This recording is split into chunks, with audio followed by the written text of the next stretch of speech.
What if I told you that the moment you stop explaining yourself is the moment you become powerful? Too often men feel the need to justify their standards, their discipline, their solitude, even their pain. But most people aren't seeking to understand, they're seeking to challenge, criticize, or control. The Stoics understood this well. Marcus Aurelius wrote, "Waste no more time arguing what a good man should be. Be one." The more you explain, the more power you give away. The more you justify, the more you hand your clarity to someone else's confusion. In this video, we break down 5 things every Stoic-minded man must stop explaining if he wants to reclaim his energy, protect his peace, and earn respect not with words but with silent conviction. This isn't arrogance, it's sovereignty. It's the quiet strength of living your truth without seeking approval. If that speaks to you, like the video and subscribe. This channel is for those walking the Stoic path. For real, let's begin. Number 1, stop explaining your standards. There's a quiet storm in a man who holds himself to high standards and refuses to explain why. He doesn't shout his values, he lives them. He doesn't defend his discipline, he embodies it. And when others ask him to justify the life he's built, he answers with stillness. Because when your foundation is built on purpose, you don't owe the confused an explanation, you owe yourself consistency. Yet this world doesn't respect the silent builder, it rewards the loud performer. So when you choose structure over chaos, clarity over comfort, silence over noise, you become a threat. They call you rigid, too intense, unapproachable. But their discomfort isn't your fault. It's their mirror. Your standards expose their compromises, and that's why they pressure you to explain, to make them feel better about their own abandonment of principle. Seneca wrote, "No man is more unhappy than he who never faces adversity, for he is not permitted to prove himself." And explaining your standards to those who don't share them is a form of adversity. It forces you to choose between external ease and internal alignment. If you pick ease, you betray yourself. If you pick alignment, you walk alone for a while, but you walk free. Picture a man who wakes up before the sun. He reads before he speaks, trains before he scrolls, reflects before he reacts. He's not chasing trends, he's chasing mastery. And because he's not broadcasting his discipline, people start questioning him. Why so serious? Why don't you come out more? What are you trying to prove? But here's the truth. He's not trying to prove anything. He's trying to become something, and that journey doesn't require their permission. Marcus Aurelius didn't explain Stoicism. He lived it. His journal wasn't a defense. It was a dialogue with his own conscience. He wrote to realign, not to be applauded. That's the Stoic difference. They didn't waste energy justifying the path. They used every ounce of energy to walk it. They understood. To explain your standards is to invite the world to edit them. In your life, the pressure to explain often comes masked as curiosity or concern. Why do you eat like that? Why don't you drink? Why do you take everything so seriously? But these aren't honest questions. They're subtle attacks, attempts to drag you back into the current they're drowning in. And if you're not grounded, you'll start negotiating your non-negotiables. You'll talk so much trying to be understood that you forget who you are. That's why the Stoics taught Epictetus, calm detachment from external opinion. Not because they didn't care, but because they cared deeply about the right things. A man who is guided by reason does not need applause. He needs clarity. And clarity only comes when you stop giving away pieces of yourself to every confused voice asking for a piece of you. The truth is, standards come with a cost. They will cost you ease, popularity, invitations. But if they also cost you regret, confusion, and chaos, then they are worth it because they give you something rarer than attention. Peace, direction, self-respect. And ultimately, those are the foundations of a meaningful life. Think of someone like Viktor Frankl, who endured the worst of human suffering and still held on to his internal freedom. He didn't explain his refusal to give in to despair. He embodied it. He showed the world that a man's dignity comes not from how much he says, but from how much he silently endures, guided by purpose. Or consider someone like Jocko Willink, not a Stoic philosopher by label, but certainly by discipline. He doesn't spend time defending his habits. He simply lives them. The early mornings, the uncompromising standards, the rejection of comfort, and because of that, people follow. Not because he explains, but because he embodies. That's what leadership through standards looks like. So the next time someone questions your boundaries, pause, don't defend, don't dilute. Let your life explain. Let your peace say what words cannot. Because every moment spent explaining to someone who refuses to understand is a moment stolen from your mission. If someone mocks your discipline, keep going. If they question your silence, say nothing. If they ask why you don't tolerate disrespect, walk away. Your life is the answer. Your standards are the message. And your presence, calm, clear, immovable, is the loudest response they'll ever hear. Epictetus said it best. If you want to improve, be content to be thought foolish and stupid. Let them misunderstand you. Let them gossip. Let them walk away. That's not rejection. That's refinement. That's life carving away the noise so you can hear your own voice again. And if you ever doubt yourself, remember this. The man who explains his values is still unsure of them. But the man who lives his values without need for applause or permission becomes untouchable. Because in the end, true standards don't require a speech. They require a spine. Let your silence be your defense. Let your consistency be your argument. And let your life, disciplined, deliberate, and free, speak every word you no longer need to say. Number 2, stop explaining your priorities. There's a sacred order to a man's life that must never be open to negotiation. That order is built from his priorities, what he gives his time to, what he protects from interruption, what he moves toward even when no one understands. Your priorities are not decorations, they are declarations. And every time you explain them to someone who neither shares your values nor respects your path, you hand over control of your life's direction. In today's world, distraction is the default. If you don't consciously defend your time, someone else will waste it for you. The Stoics warned against this centuries ago. Marcus Aurelius wrote, "If you seek tranquility, do less, or more accurately, do what's essential. And what's essential is often invisible to others. That's why you'll be asked to explain it. Because when people can't see your reason, they assume there is none, and they demand you justify the peace you're building by sacrificing it. Let's say your priority is building something, a business, a body, a mind, and you start turning down invitations, skipping gossip, saying no to short-term pleasure. People begin to question you. Why are you always working? Why don't you ever come out anymore? Are you obsessed? But what they call obsession is often just focus. What they label as detachment is really alignment. And if you start explaining, you open the door to doubt, not just theirs, but your own. Here's where the Stoic response matters most. The goal is not to become cold or distant. The goal is to become precise.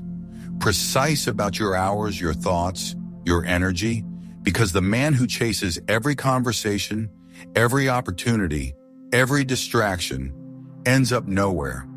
But the man who orders his life around a few vital priorities becomes unstoppable.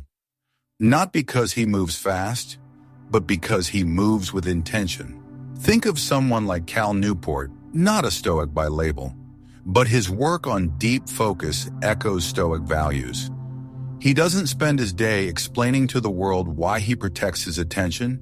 He simply guards it.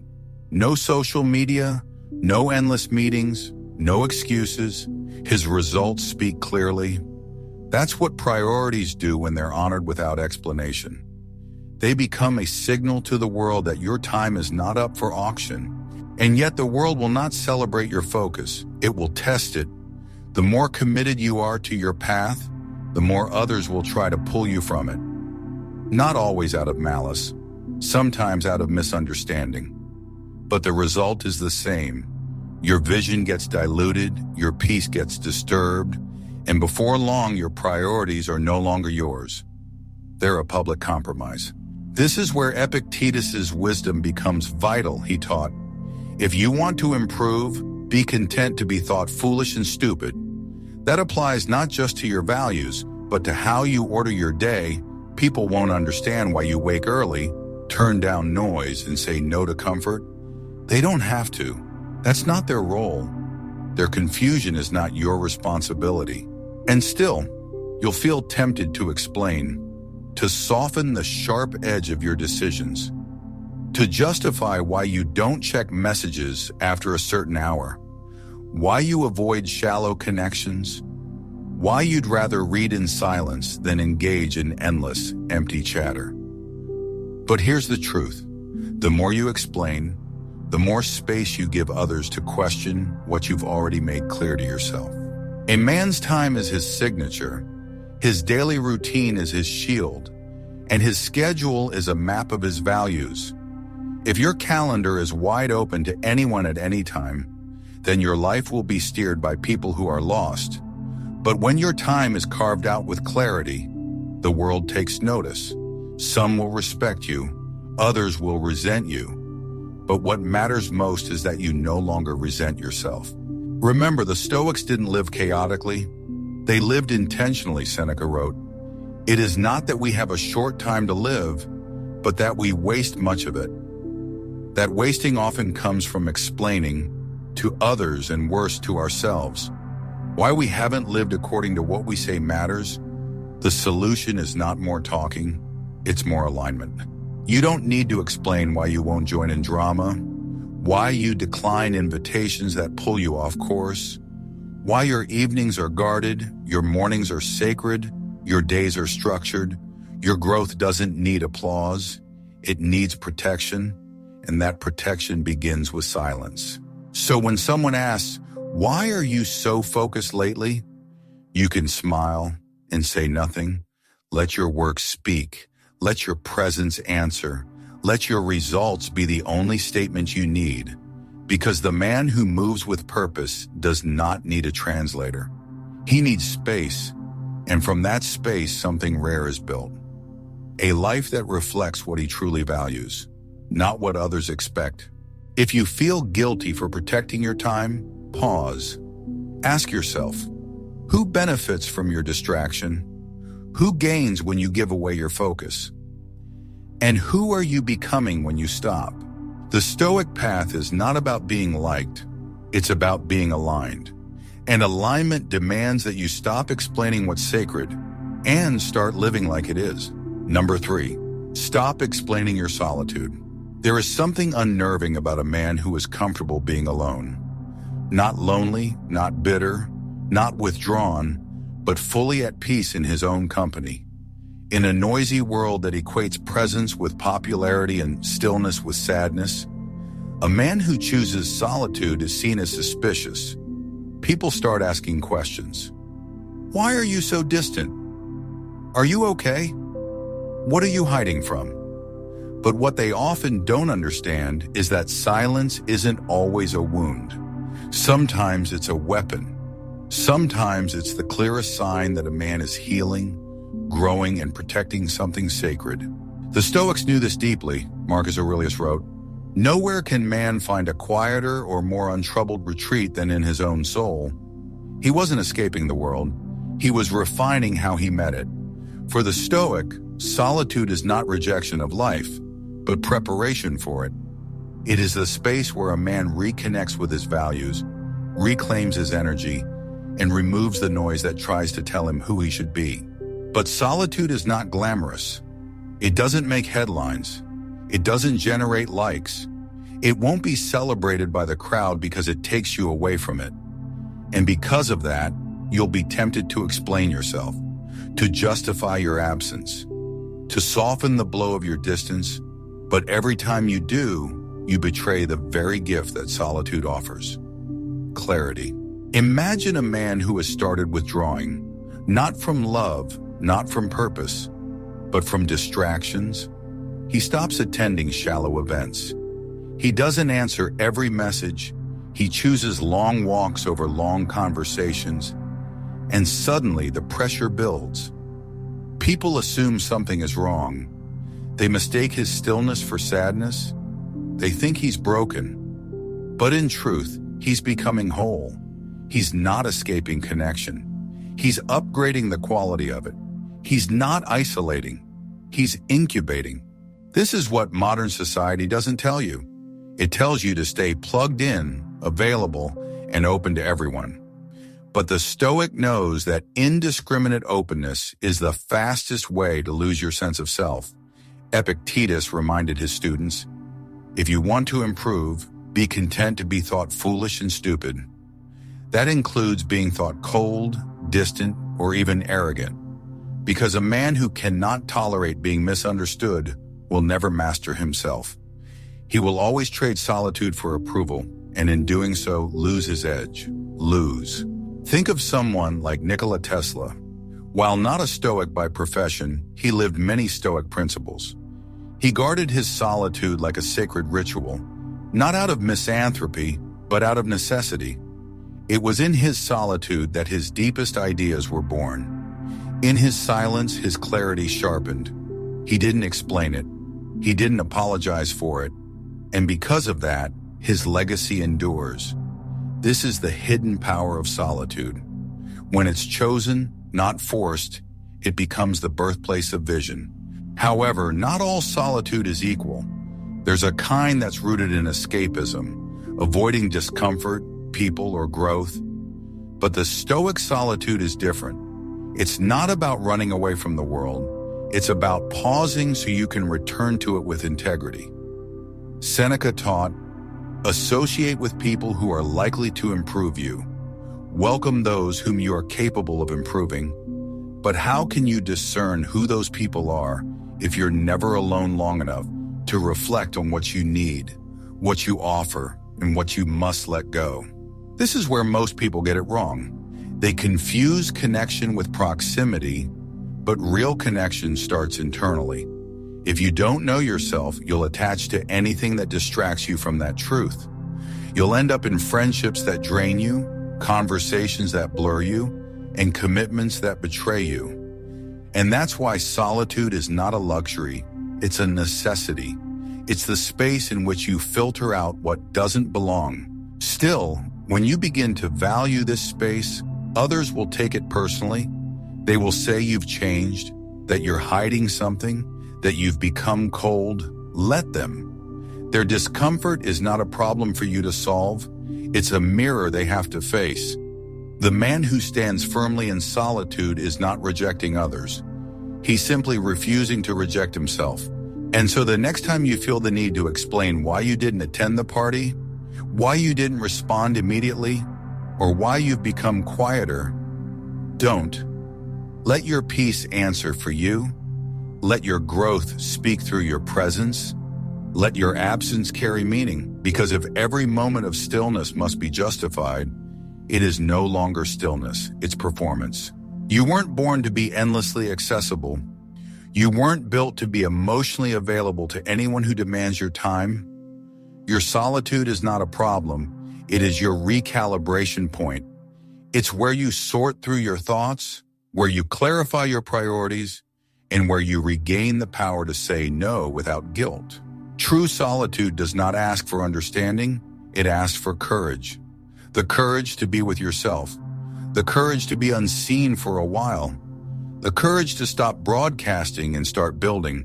And most importantly, the courage to say, "This space is mine, and I will not fill it with noise to make others feel better." So the man who walks alone, Not because he must, but because he chooses to.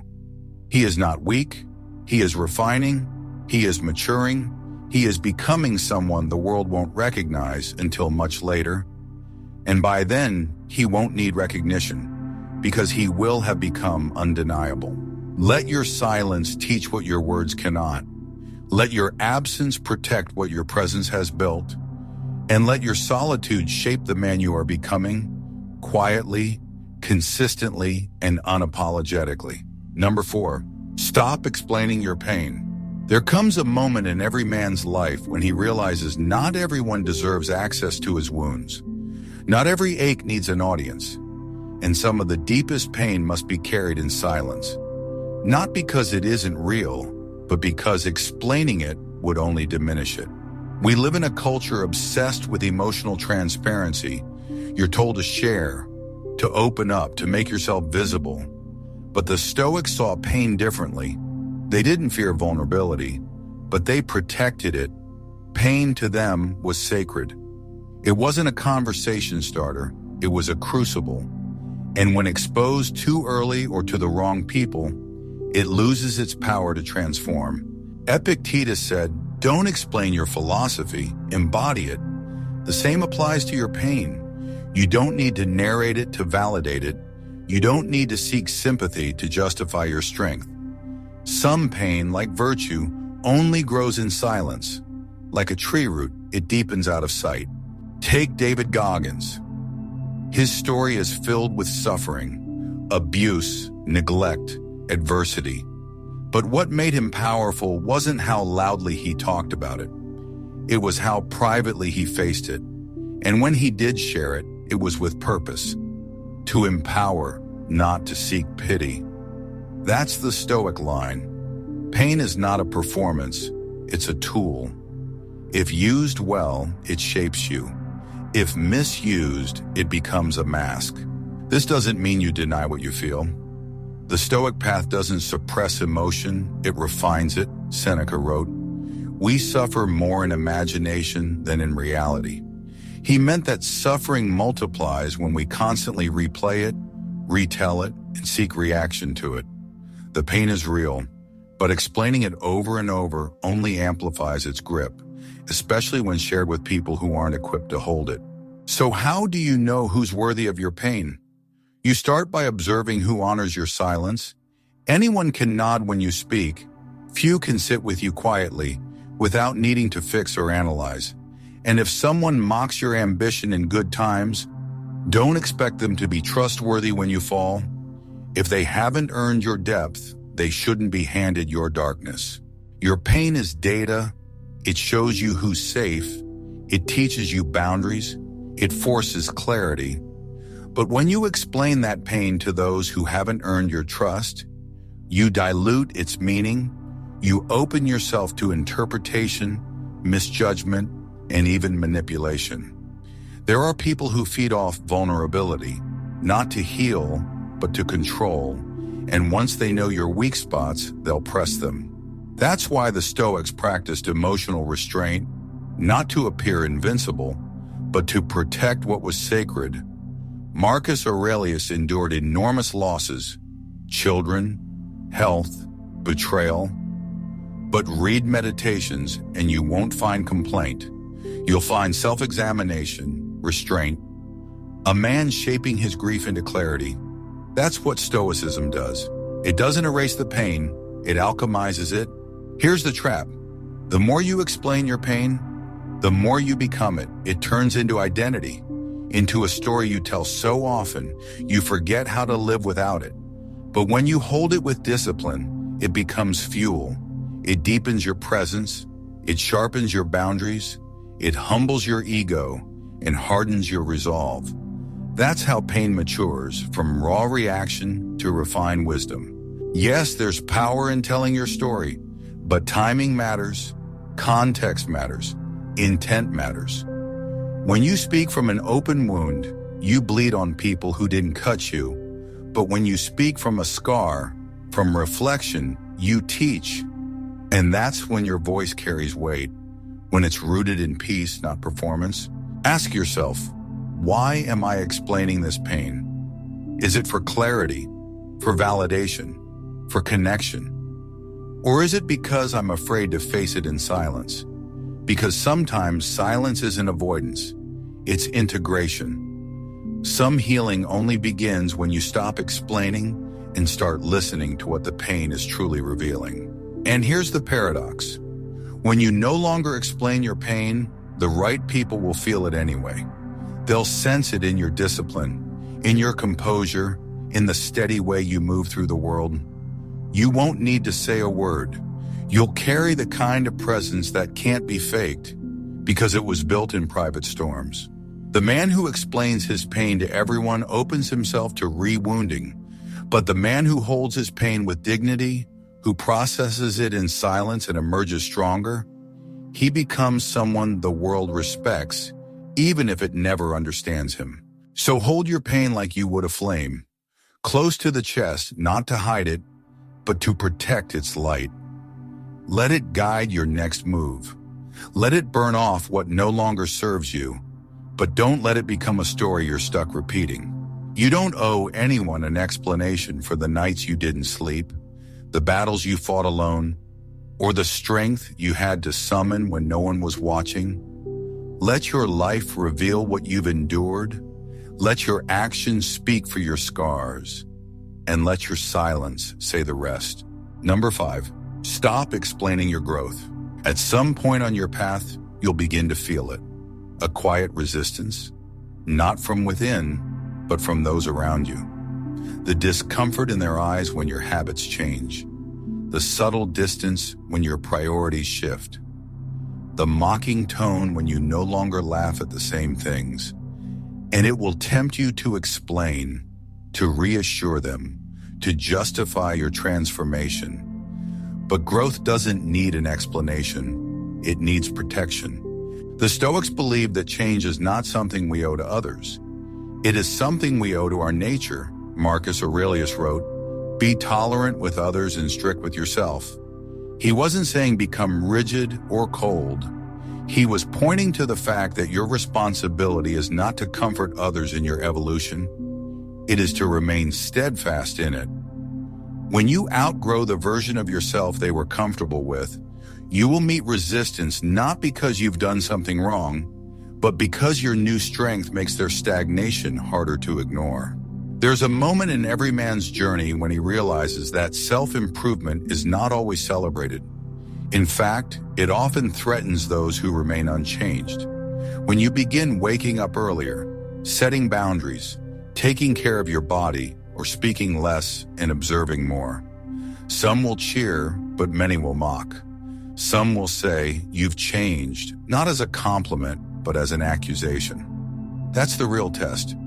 Will you stay committed without needing approval? Consider the example of Ryan Holiday, a writer and thinker who once thrived in the fast-paced world of marketing and media, but chose to step away. He moved to a quiet place in Texas, built a life rooted in discipline and study, and focused on writing timeless books instead of chasing trends. Some people didn't understand. Some questioned his motives, but he didn't explain. He executed. His transformation wasn't defended. It was demonstrated. That's what Stoicism calls us to do. Embody change. Don't justify it. When you grow, you're not just becoming more. You're becoming different. And difference creates distance. Not everyone who started with you will stay with you. And that's not failure. It's the cost of real elevation. Seneca once said, "As is a tale, so is life. Not how long it is, but how good it is what matters." Apply that to your relationships. It's not about how long you've known someone. It's about whether they respect your current self, not just your former one. The right people will adapt. The rest will fall away. But the moment you start explaining, you make room for doubt. You make space for others to negotiate with your progress, and you weaken the very boundary you worked so hard to build. Growth is inherently disruptive. It confronts comfort and often brings loneliness. That's why so few embrace it fully. They can't stomach the silence that comes when applause disappears. But the Stoic knows, Applause isn't proof. Alignment is. If your actions are aligned with reason, purpose, and virtue, you don't need anyone's permission to change, and you certainly don't need their applause. Think of growth like a mountain. When you start the climb, many walk beside you. As the terrain gets steeper, fewer continue. By the time you reach the summit, you may be standing alone, not because you pushed people away, but because the path demanded something they weren't ready to give up: comfort, familiarity, ease. And so they stay behind and try to pull you with them. Not out of malice, but because your rising feels like they're falling. Your growth reminds them of the work they've avoided. And the moment you explain it, you invite their doubt into your discipline. Let your growth be quiet. Let it be seen in how you treat people, not in how loudly you announce your improvement. Let it be felt in the stability of your presence, the peace in your responses, the power in your restraint. As Epictetus said, don't explain your philosophy, embody it. In the same way, don't explain your evolution, embody it. Let your new self speak through your choices. You don't need to share every detail. If someone can't meet you where you're going, they were never meant to continue the path. And yes, it will hurt. Growth often involves grief. You'll mourn who you were and feel the weight of outgrowing people you once loved. But don't mistake that pain for a problem. It's a sign that you're moving. And movement, real movement, is never painless. Eventually, the right people will find you. People who don't fear your depth, who don't resent your progress, who don't need explanations to respect your boundaries. Until then, protect your energy. Don't waste it trying to prove yourself to those committed to misunderstanding you. As Marcus Aurelius reminds us, the opinion of 10,000 men is of no value if none of them know anything about the subject. And the subject in this case is you. So stop explaining your growth. Let it speak in your presence. Let it be heard in your habits. Let it echo through your silence. The man who rises quietly becomes undeniable. He doesn't ask to be seen. He becomes impossible to ignore. If you've made it this far, it means something in you is already rising. You're done explaining. You're done seeking permission, and you're ready to live from principle, not performance. That's what Stoicism teaches. Not to become cold, but to become clear, to let your actions speak where words fall short. So if this message resonated, take a breath and begin embodying it quietly, relentlessly. Let them wonder why you're so composed. Let them feel your silence more than they ever heard your words. And when you're ready to dive deeper into this path of power and peace, I'll be here. Subscribe, like, and keep walking the path with discipline, dignity, and the kind of strength that doesn't explain itself.